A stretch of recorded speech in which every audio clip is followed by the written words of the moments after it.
Olá, hoje a gente vai fazer uma análise mais aprofundada do MDMA, né? O famoso Ecstasy ou Molly, e também de outras substâncias parecidas, como o MDA e o MDE. Isso aí. A nossa conversa vai se basear em fontes que falam de neurofarmacologia e também de redução de danos, que é super importante. Exato. O objetivo aqui é entender melhor como essas substâncias agem, os riscos envolvidos e, principalmente, por que existe aquela recomendação de esperar um tempo entre um uso e outro. É fundamental entender essa química cerebral para tomar decisões mais conscientes, né?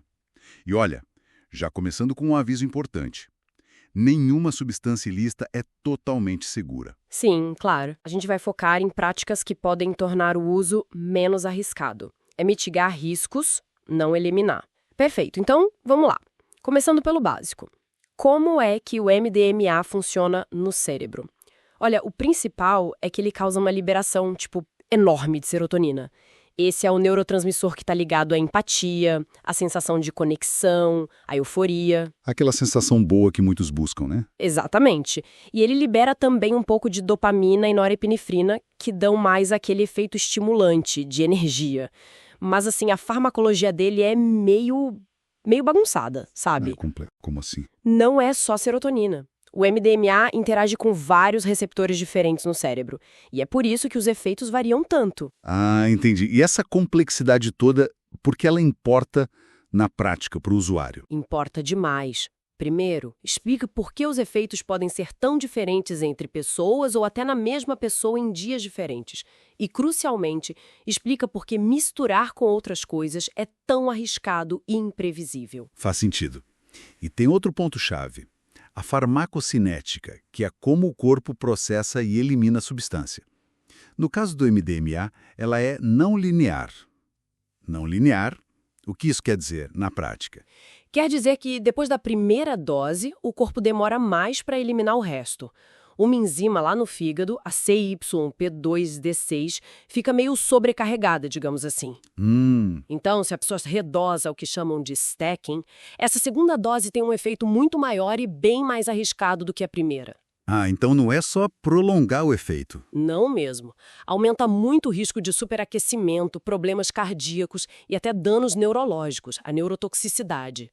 Redosar é desproporcionalmente mais perigoso. Entendido. Pesado isso. E sobre as outras que você mencionou, MDA e MTA, são parecidas? Olha, as fontes mostram diferenças importantes, sim. O MDA, por exemplo, geralmente é descrito como mais estimulante, dá mais efeitos visuais, tipo psicodélico mesmo. Mais intenso, talvez. Isso, mais intenso. E, infelizmente, os estudos indicam que ele é também mais neurotóxico, mais prejudicial para os neurônios, sabe? E dura mais tempo que o MDMA. Caralamba. Já o MDE, conhecido às vezes como IV, parece ser mais suave, mais curto, mas assim, tem bem menos pesquisa sobre ele, menos dados confiáveis. Importante saber disso, né? Especialmente porque nem sempre a pessoa sabe exatamente o que está tomando. Com certeza, daí a importância de testar, que a gente vai falar mais. Mas voltando aos danos, isso nos leva direto para a questão do intervalo entre os usos. Aquela ressaca, depois de usar MDMA, é só tristeza e cansaço. É uma boa pergunta. Então a ressaca, ou midweek blues, que o pessoal fala, está muito ligada àquela queda brusca de serotonina. O cérebro usou o estoque todo, né? Mas o problema mais sério e a razão principal para esperar é a tal da neurotoxicidade serotonérgica. Neurotoxicidade. Quer dizer, dano aos neurônios mesmo? Exato. Estudos em animais e alguns em humanos também mostram que o uso repetido pode danificar fisicamente as terminações dos neurônios que liberam serotonina, como se queimasse as pontinhas deles. Nossa. E esses danos estão ligados a problemas de longo prazo? Dificuldade de memória, alterações de humor, problemas de sono. E tem um fator que piora tudo isso: a hipertermia, o superaquecimento do corpo. Isso. Quando a temperatura corporal sobe muito, o dano neural causado pelo MDMA é significativamente maior. Por isso é tão perigoso usar em lugares muito quentes sem pausa para resfriar. Então, esperar não é só para a serotonina encher o tanque de novo. Não, de forma alguma. A reposição da serotonina ali entre os neurônios acontece relativamente rápido, dias, talvez semanas. Mas a reparação do dano físico aos neurônios, a estrutura deles, isso leva bem mais tempo. Quanto tempo? A ciência sugere que pode levar meses. Se a pessoa usa MDMA de novo antes dessa recuperação neuronal completa, ela basicamente interrompe o processo de cura do cérebro. Por isso, a recomendação firme: esperar um mínimo de 3 meses entre os usos. 3 meses no mínimo. Entendido. E aquela história de perder a magia, quando a pessoa usa e não sente mais aquele efeito especial. Isso é muito relatado. E não é nada místico, não. É um sinal biológico bem claro. Um sinal do corpo. Exatamente. Indica que o sistema de serotonina provavelmente já está bem afetado. Seja pela depressão profunda e os danos que a gente falou, ou porque os receptores de serotonina ficaram menos sensíveis, tipo, cansados de tanta estimulação. É como se o cérebro estivesse mandando um aviso, sabe? Olha, não tá legal por aqui. Talvez seja melhor parar ou dar um bom tempo. Tentar compensar isso aumentando a dose só piora a situação e os riscos. Faz todo sentido biológico. Então, pensando em tudo isso, quais seriam as estratégias práticas para quem, apesar dos riscos, decide usar? Como reduzir esses danos? Bom, a estratégia número 1, assim, inegociável, é testar a substância. Sempre.